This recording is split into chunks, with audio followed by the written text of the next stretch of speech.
Hi there, students. Soggy. Okay, soggy is an adjective.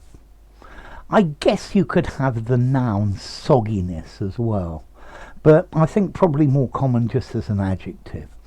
Okay, if we describe a substance or a thing as soggy, it's very wet because it's absorbed lots of liquid. Yeah, particularly for food or for the ground. So we had to play football on a soggy pitch. The pitch had absorbed loads of water. Okay, we very often use this with food as well. The bread was damp and soggy. It was wet and soft and rather unpleasant. Let's see, my cereal in the morning, I like it to be crunchy. If it goes soggy, it's not very nice. Okay, so soggy, it describes something that's saturated with water or moisture. It's soaked. Yeah, maybe you could have soggy bread, maybe because it hasn't been cooked properly. Yeah, so if something's soggy, it's saturated, waterlogged. The lawn in front of the house was soggy. Yeah, soaked. I took off my soggy clothes because I got soaked in the downpour. There is a leak in the roof and the plaster is soggy in this area, saturated or sodden with moisture.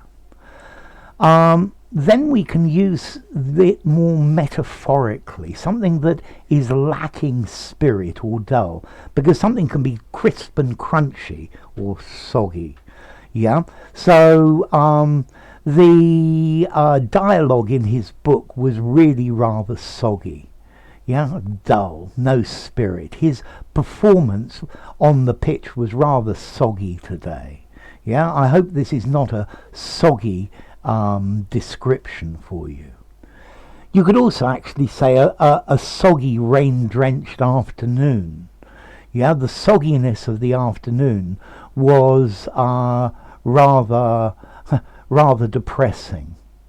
Yeah, I think we use this word soggy particularly in cookery. Yeah, when something is supposed to be crisp but it's gone soggy. Let's see, if you put too much tomato in a sandwich, the bread goes soggy and it's no longer crunchy and it's not very nice to eat. And that's the idea of soggy. Yeah, it's thoroughly wet. Yeah, and then from that it has no rigidity. So the music produced at the concert was rather soggy. It didn't have any life to it. So soggy, sodden, saturated, moist, heavy, soaked, waterlogged, sopping, marshy. Yeah, something like that. Let's see, cardboard, this rigid card. Well, if it gets wet, it goes soggy. Yeah, soft and wet. Yeah, and it just falls apart in your hand. That is soggy.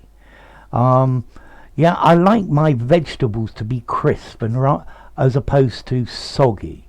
If you put oil and vinegar on a salad, to start with, it's fine, but if you leave it for an hour or two, the lettuce and vegetables wilt and go soggy, and they're not very nice.